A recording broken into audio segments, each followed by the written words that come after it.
Hello and welcome to the afternoon rabble. As you can see, it's me, it's not Martin. We have to tell you the sob story, right? The guy's cracked a rib or cracked ribs. He's no slept. He was at A&E last night.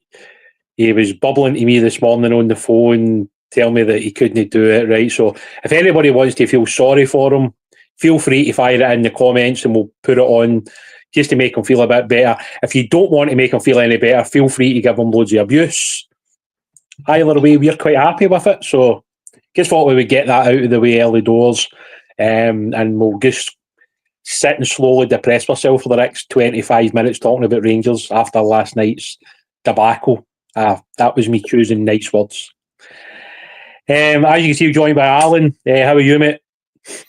I'm not too bad. I think we've only seen part of the game last night, but I think I can just cast back to the games I've watched this season to see exactly how it went. So, you definitely didn't miss much. I can honestly, I'm trying to find nicer words, to be honest, because I actually ended up, and I don't usually do this, I normally always watch the game up the stairs in the bedroom. But for some unknown reason last night, I decided to sit in the living room and watch the game while my wife was reading some of her sort of Kindle books. And normally I'm actually quite passive at the football. Anybody that knows me will actually tell you that I'm actually quite passive. I actually don't really say much. But last night's as angry as I've been for a while. I don't understand how we can be so slow in possession of the ball, why we continue to make the same mistakes game in, game out. It feels like it's just like watching something on repeat. And it's really, really quite tough to sit and watch at times. But I suppose we should start off on the positive, mate. We've made it through to the playoff round. Obviously, given when Russell Martin kind of took over, which wasn't that long ago, is this actually an achievement to get to the playoff round, given maybe how we've played and the fact we're still trying to sign new players to actually build this team? It probably is. You know, I think if you started the summer, we still hadn't appointed a manager. And we were going to be facing, we knew when Athletic Bilbao didn't make the final, we were going to face our next qualifying round. So 3 qualifying rounds ahead of us to get into the league phase of the Champions League. You're thinking, given a massive rebuild is needed, you're probably thinking that's going to be a big ask. But when you look at the draws and you look at the teams we've come up against, the teams available, we probably couldn't have handpicked a better route. You know, We've had the Panathinaikos game, you know, a tough game, but a team we should be competing against based on what we've done in Europe. The last few years, Victoria Pleasant, you'd have jumped at the chance to play them. And we saw last week, they're rotten. Shocking that we went over there and struggled and lost the game last night because we saw absolutely nothing to fear for them at Ibrox. Club group. Yeah, certainly going to be a step up. And the playoff round against Bruges, we saw them early in pre-season when it came to Ibrox. So that might just help a wee bit that we know some of the players are a wee bit better, but pre-season's always a wee bit tough to go on. I think Russell Martin was never going to get any credit getting by Panathinaikos. I said it. People had made up their mind on Russell Martin before he came in. I don't think Panathinaikos game, win, lose or draw, was going to change anything. No. I'm not even sure the getting through against Pleasant will change anything, but Russell Martin is at a starting point in his Rangers manager's career that he's no credit in the bank and he needs results to actually start building some credit. Yeah, it is difficult. I'm always somebody that's quite open in terms of like new players coming in, new managers, always happy to give them time because I understand, especially these last 5 years or so, where it feels like every summer's a rebuild. And that's not really something that we can continue to do forever. So at some point we need to stick by a team or a manager and also show a bit of faith in them almost. I think this summer felt different because of the new ownership potentially. And at the end of the day, you would have to say that he has been backed in the transfer market. You know, when you look at the money that's already been spent. And the size of the squad is still huge. Like we're still sitting around about late 30s in terms of numbers. So clearly players need to move on. But I'm still going to give the guy time. I'm not here to say let's get him out the door. It's because that's just a bit crazy, But there's no doubt we need to see better performances. I think we need to see better quality. Hopefully this weekend, because it sounds like maybe Asgard, Moore, and obviously Hamza are all going to be back, which is really good news. Because there's no doubt Hamza's a very good player. He's shown that in his short time at Rangers. There's obviously a lot of excitement over Mikey Moore. Somebody that a lot of people seem to think is going to be an exceptional talent. And then obviously Asgard, probably the one guy that we signed in the summer who looked like would work in that midfield three, who would take the ball, drive on, be that creative spark. So let's see how things are going to work out in the coming weeks. But certainly last night we do. I think people have the right to be frustrated with last night because I feel like we didn't actually offer very much, which is probably the biggest disappointment for me. So let's look a little bit ahead to Bruges then, mate, in terms of what does Russell Martin need to do better in terms of playing against that standard opposition? Do the players need to step up as well? Or is it a matter of we just need to do the things that we're doing now, but just a hell of a lot better?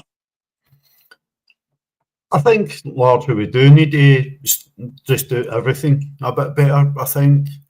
And Russell Martin's got this in common with Philip Clement and Michael Beale. They're talking and saying really encouraging things. If you listen to what Russell Martin says he wants for us to see for this Rangers team, I'm excited by that. I want to see that. However, I'm not seeing that translated by the performances on the pitch. If he wants to overload the middle by inverting the fullbacks, that's got to release the two eights. If you want to put numbers on the players, that's got to release your Camerons and your Diamandis to go and get the ball further up the park. That's what he was talking about in pre-season. If you let guys like Diamandi, Barami, Cameron receive the ball further up the park, it can have more impact. But for this to work and overload in the middle of the park, we need to be moving. The players are not moving enough, so the passing's not quick enough. They're not opening up spaces, and we're becoming very, very easy to press and defend against. We need more balance at the back because we're hanging John Souttar out to dry. John Souttar's a good defender, but he's not somebody that's going to walk the ball up the park. It amazes me that we've completely bombed out players who are natural in that position and would fit into this system really well, but we've made the decision to completely bomb him out. So we need to see players moving the ball much, much quicker. We need it to be sharper. We need to be creating space in. Listen, there's loads of people jumping in the comments, about stats, and we've seen it in the group chats all the time. Listen, you don't need stats to see with a naked eye. We don't take enough shots and goal. It's criminal how little we're shooting. Yeah. No, I think you're spot on, mate, what a lot of you said there. I mean, last night, I think the one that really stood out to me was Oliver Antman. I think I'm pretty sure it was Gassama that laid him in.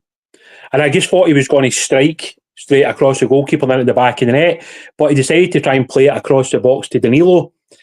And given the stats that Antman had in Holland in terms of his goals and stuff like that, I just thought he would take the first touch and then just hit it. And I think at times we are overplaying. And I think the biggest part of the team we're overplaying is the two centre halves. I feel like, see, when you're a centre half, how would you say it? Your biggest job's to defend, isn't it? To tackle, to head, or to read the game. I feel like we're almost overloading the two centre halves by asking them to do things that is just not really something that they need to do. See, when you've got Raskan, when you've got Diamandi, when you've got Rothwell, these guys should be taking the ball for the goalkeeper and then moving the ball on. See this having to play it into Souttar, to play it to Giga, then it goes across to the other side, then it goes into the middle of the pitch. See, by that point, the opposition have pressed right up on us. And then it becomes difficult to play through that. I feel like we need to move the ball a little bit quicker. And I think that's something that he's going to have to look at very quickly. Because you look at some of the upcoming games we've got. You've got Bruges at home. You've then got St Mirren away, which is going to be a really difficult game because we know it always has been. You've then got Bruges away. And then you've got Celtic at home. I mean, they're extremely difficult games to be playing. And given the fact we're still trying to almost bed in a system and a style of play, it's not really ideal. That's why it'll be interesting this weekend to see how many of the players that have now obviously come into the manager's eye with Asgard, with Hamza and Mikey Moura, potentially this other new centre half if the deal's done before then as well.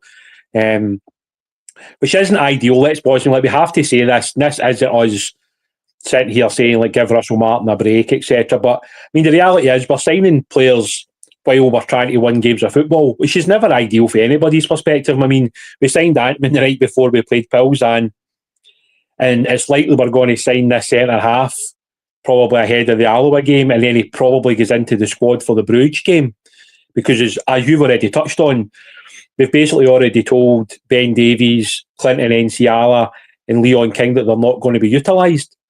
So there's a real sharpness at centre half. And you would have to say that last night I thought Jefte looked quite frail. He's obviously at fault for the goal. I mean, we're giving the free kick away. The guy plays the crossfield ball across the pitch. Jefte gets caught under it. He then tries to get back. He then slips. So it then forces Suter and Giga to almost kind of move out to stop that. But then the space opens up and they score. And I think another stat that somebody pointed out, I don't know if you've seen this, mate, but in the 6 competitive games so far, there's been over 100 shots against Rangers in the opening 6 games. Do you ever remember a Rangers team that gave up 100 shots in 6 games? No, I've watched some really poor Rangers teams over the recent years that I'm sure we all have. And I don't remember us being quite so porous and conceding quite so many efforts in goal. We've been conceding poor goals for a long time. We've had some sweet spots where we defend really well, but too often we concede poor goals. But the sheer volume of chances, teams are playing through us as if we're playing with 8 men. It's deeply concerning watching that. I understand, some of the things that Russell Martin wants to see for his team on the ball, but, Aaron Samuel, lucky Pleasant couldn't finish. We're very lucky Panathinaikos were terrible at finishing. We're lucky Motherwell couldn't finish, or would have started with a defeat for Park. And Motherwell probably deserved the 3 points. I think most people who watched that game would say that. I didn't see the game against Dundee, but, I could see enough from highlights. We just looked sort of clueless. I've sent out a video. It's 38 seconds long. All it was Rangers just firing hopeless crosses into the box. Not even looking for anybody. Just the answer seemed to be reverting. Let's just throw it in the box. Then we can say, oh look, we've put loads of crosses into the box. It just didn't work. Yeah. There needs to be quality. There needs to be people attacking these crosses. Yeah. No, I mean, I was at the Dundee game, obviously, and I just thought it was very slow. It was very pedestrian. A wee bit like last night, to be honest. See if we're going to play this style of football, which the manager seems adamant that he wants to play, whether that's going to be, a good thing or a bad thing for him. I mean, only time's going to tell, clearly, but the tempo needs to be a lot higher. I mean, you look at Dundee come to Ibrox, had a back 9, back 8, whatever it was, it didn't look as though there was very much in the attacking point of the pitch. But we never really hurt them. We never really got in behind them. We never really looked like doing anything. But then we go down to 10 men and then all of a sudden we play a lot better. The pace is quicker. We're getting the ball to the wide players earlier. We're allowing them to get past players. We're actually getting players in the box. It's worrying that we don't seem to be able to put together 90 minutes at the moment. I mean, there's no doubt this weekend, as I say, we're probably going to go out and people will look at the game because it is Alloa. We're playing a League One opposition. Rangers should be winning this game by a couple of goals. But I think what Russell Martin needs to do is tell the players that the tempo has to be quicker. The quality needs to be better. The creativity needs to be better. And we need to stop conceding so many chances that come from our own faults. I mean, I would imagine out of those 100 shots that the opposition have had in these opening games, at least half of those have come from us playing the ball out from the back, where it's been given away And then they're literally through on the goalkeeper at times because of that. And it's something that actively needs to stop now, because I think, as you've already pointed out, mate, if Panathinaikos could have finished, then we were probably out. If you look at last night, I think it was 6 or 7 big chances they created, Pilsan, last night. So they probably should have had more than 2 goals. And you're absolutely spot on about the Motherwell game as well. The chances they created are probably as good a chances as they've created against Rangers in the last couple of years. Because their good chances are not like half chances, quarter chances. They're genuine, 100%, I can score a goal here chances. And we need to stop conceding so many of those. It's a real issue. And it is something that needs to be rectified pretty quickly, in all honesty. But what I was going to say, see, looking at last night quickly, what's your opinion on Lyle Cameron? Obviously, somebody that in the summer was maybe a little bit under the radar. He wasn't one of the big name players that came in. He was obviously a free agent signed under the previous regime. But he almost looks like he's one of the most important players in the team so early on, mate. Is that your vibe when you watch him as well? I remember somebody making the comment that if Lyle Cameron gets a run, the team will be very hard to shift. And I've been very impressed by what I've seen him. Obviously he got announced on a pre-contract in January, and I've tried to watch a wee bit more in the highlights in the Dundee games for the rest of the season, because he's playing there under a lot of pressure. It's not a popular move that he's signed to go to Rangers, and there was a lot of attention on him, and he played and performed really well, put up some really good numbers for Dundee in the second half of the season. And he's came in, and anytime he's been on the park, he's looked really impressive. He's happy to get on the ball, he's happy to take the ball in tight spaces, he's happy to get about the pitch and make options for people and just show that movement I was talking earlier that we need to see more of. And he's quite happy to go and try and get beyond the striker and get into the box as well. So very encouraged by the early start I've seen from Lyle Cameron. But there's a way to go for the team, and hopefully Lyle Cameron remains a big part of that. Well, here's one of the comments that obviously has been pulled out. Paul saying, do you think Cody would have made a difference in our defence so far? If so, why were we not willing to pay the £2 million for him? That's an interesting one, because it's something that we actually spoke about. We had Warbus AGM at the weekend, and we were kind of touching on that a little bit.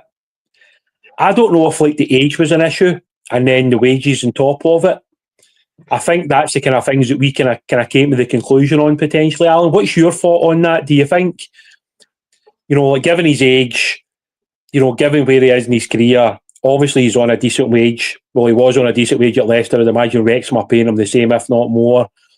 Is that the reason maybe Rangers have been put off signing Connor Cody?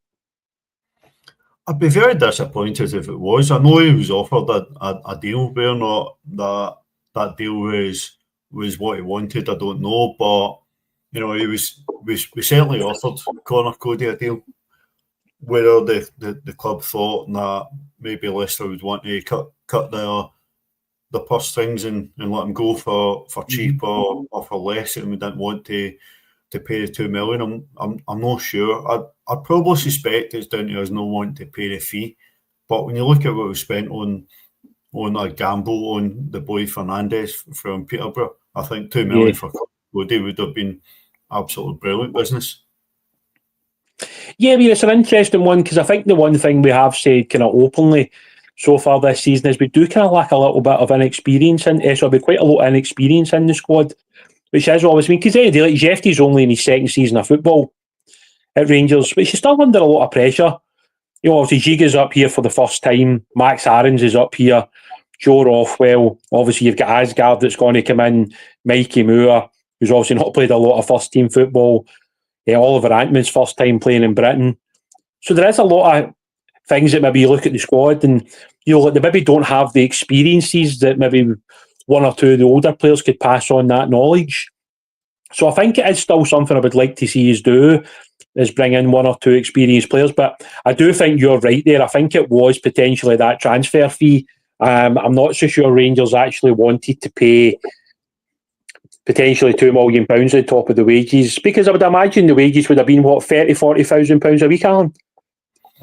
I'd imagine if he was coming up here to fit into our wage structure, he'd have been having to take a drop in wages and be on about 30 grand a week, you know, the sort of Tav, sort of, I know he's left, but the sort of Goldson level wages that we were paying. So I don't imagine he's going to be getting a great deal more at Wrexham than he would have playing for Rangers. But mate, somewhere in amongst that, you know, the deal obviously wasn't going to work for Rangers. We've not pulled the trigger, but we've been talking since last season. We brought a lot of players in last summer, you know, and mostly they were younger players, and we spoke about the lack of experience that we're bringing into the team. You know, we've replaced properly guys like Scott Arfield and Ryan Jack and Stephen Davies, and we need those characters and around the club. You know, that's why so many talked about Shankland. You know, would have brought him in. You know, not just for what he do in the park, but you know, someone that's been a captain, been a leader. And I'll get caned for bringing that name up because it was talked about to death, you know, by so many fans. But just using that as an example, we need guys that have been the distance. And granted, I do like that we're trying to build a core of the team from guys that have been playing in the Championship, because we've also signed a lot of sick notes who can't last the season. We're looking at guys who have regularly played a lot of football, so hopefully, you know, that helps us have more availability. But they need to be performing first and foremost. Yeah, I mean, I think you're right. I mean, you touched on a good point there as well when you're talking about somebody like Fernandes coming in. Obviously, you know, the reported fee is upwards of £3 million, but I think that's obviously further down the line after appearances, etc. It's interesting, you know, obviously we've been linked with a move for the lad Mendy. Obviously quite unproven in terms of the amount of games he's played. It's reported we're paying around about kind of €3 million, which is what, about 2.5 million, something like that. I mean, are these signings a risk, Alan? And I mean, when you look at the money we're talking about here, we're talking like what, between £5 and £6 million it might end up costing the football club if everything goes well. I mean, are these risks, or do you think that there's enough? Because clearly some of these are data driven. Because clearly, if you've not seen the player a lot, then a lot of it must be down to analytics, and they must see something in Fernandes and Mendy to be bringing them in. Because I mean, you could argue that the £5-6 million that we might end up potentially spending on these two players could have been spent on one exceptional centre half that might have cost £5 or £6 million. Do you think that is a risk, or is that just maybe going to be part of the trust that we need to put in? You know, sort of Kevin Felwell and the staff that's been brought in. Well, listen, as the comment for Scott Kearney says there, all signings are risks. I think gambling a lot at the back, you know, and young, largely untested guys. You know, there's a lot of mixed feedback about Fernandes from Peterborough fans who seem gobsmacked that he's got moved to Rangers based on his performances for them. Yeah. And if he's played only 2 games last year, he's 20 years old, can play either left-sided centre-back or left-back. You know, we seem to be signing players we've already got guys in the books who can do that. You know, as Mendy coming in here, and is he going to be an upgrade on Clinton and Sella, who signed from AC Milan? Remains to be seen. Listen, I've no ego when it comes to Rangers players. You know, whatever my opinion, I want it to be a success. You know, I'd happily, you know, eat my words if somebody I don't think has got to do a job will come in here and be successful, because that means if the chances are if they're successful, then as a team we're successful. But certainly we all wanted a big difference with new ownership, and the new ownership are obviously facilitating, backing the signings, but you know what, their feet are not even wet. They've not even dipped their toes in the water yet in terms of setting up a structure. So there's probably going to be as many misses as there will be hits this summer until we really get bedded in, and Kevin Thelwell and Dan Purdy really get to set up their stall. So listen, we're quick to judge, you know, if this transfer window's not a success, you know, it'll hang on Kevin Thelwell. That's how it was with Wilson, and Mark Allen, and they've just got to perform, same as the guys on the pitch.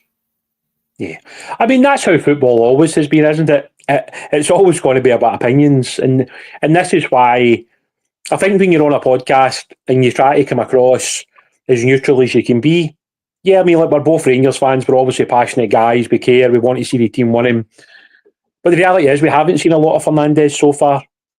You know, he's likely going to have to play against St Mirren unless they're going to throw Mendes straight in there, which would be a big risk given how St Mirren are. You know, they're very physical, they're very powerful, you know, they're usually in your face, you know, they won a lot of free kicks, something that we've looked quite frail for them in all honesty so far.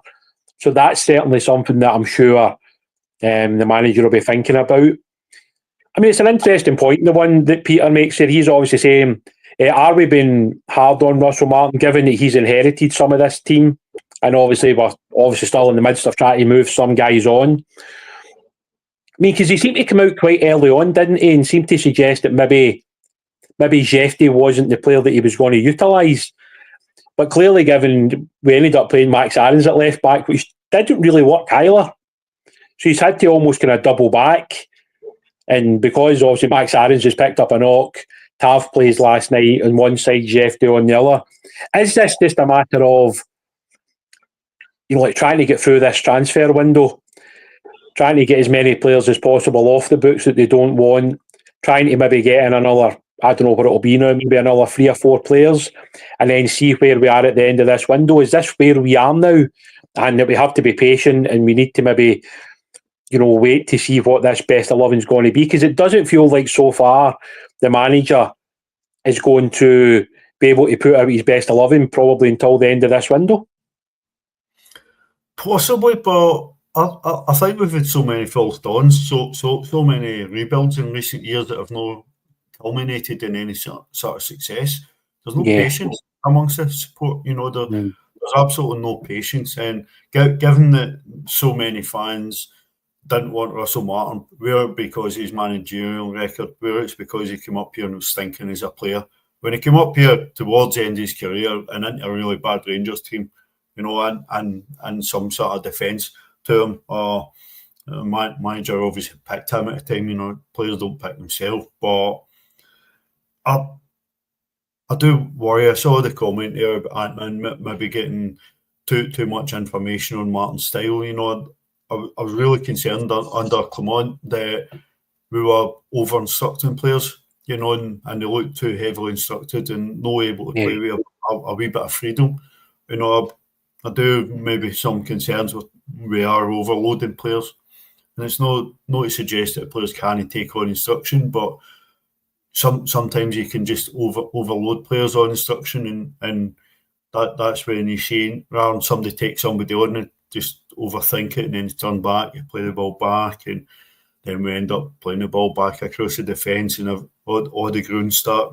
When we brought Gassama and Ant-Man in, all the freshness, all the goal involvements they bring, they're taking players on, they're going at players, and then they're very quickly reverting to the Rangers type, which is the safe option.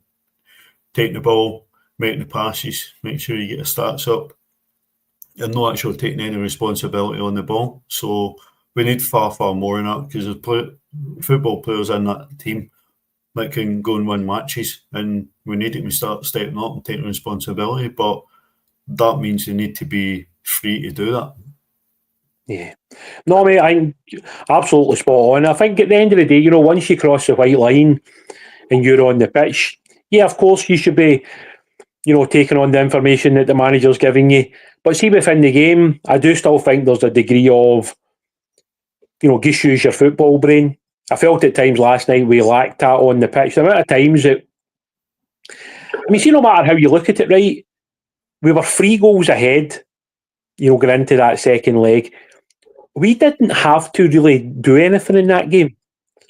So the longer that game goes at 0-0 and they're getting frustrated, then the game opens up and then there's more space for us to play in on the counter-attack with Ant-Man, with Gassama. So I felt we were a bit naive last night, and maybe that's just Russell Martin's lack of time being a manager in Europe.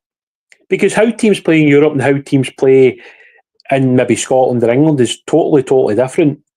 And that's something you need to understand. Away from home, it's more about like sort of taking a wee bit of pressure, then looking to counter-attack, breaking on teams, doing things at pace.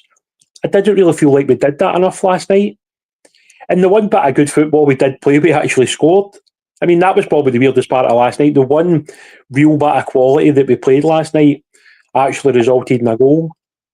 But then as soon as we got the goal, we just took our foot off the gas again, and we seemed to get deeper, and then we seemed to almost allow them to come on us, and then you obviously lose a really poor second goal where I don't know what Rothman thinks he's doing, because you actually see him turning around and you can see that he's lost his marker.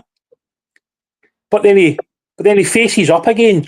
But then the ball goes over his head, the guy headers the ball in, and Rothwell turns around and he's like, oh shit. And then he seems to kind of walk away, and you can see Giga, I think it is, looking at him going like, what are you doing? Like, I don't understand, like, you know, why are you not picking up your man? Yeah, he might have lost the header anyway, but to actually stand there while the guy's got beyond him, still not react to it, the cross then comes in, it's went over his head and he scored. So to me, that's just, I mean, that's not the manager's fault, that. You know, that's down to the player. The player has to make sure that he's working himself in the right positions, that he's doing the right things. Same with Jefty. Yeah, we can criticise some of the play because it wasn't good enough, but Jefty not reading that crossfield ball and then slipping. It's like a double fault, isn't it, in tennis? It's like you make the mistake once, you don't make it twice. Yeah. But exactly. he managed to make... Yeah, and it's like, I don't understand why players are making the mistakes that they're making. Like, see within games, there's nothing wrong with doing ad hoc things, as you commented on.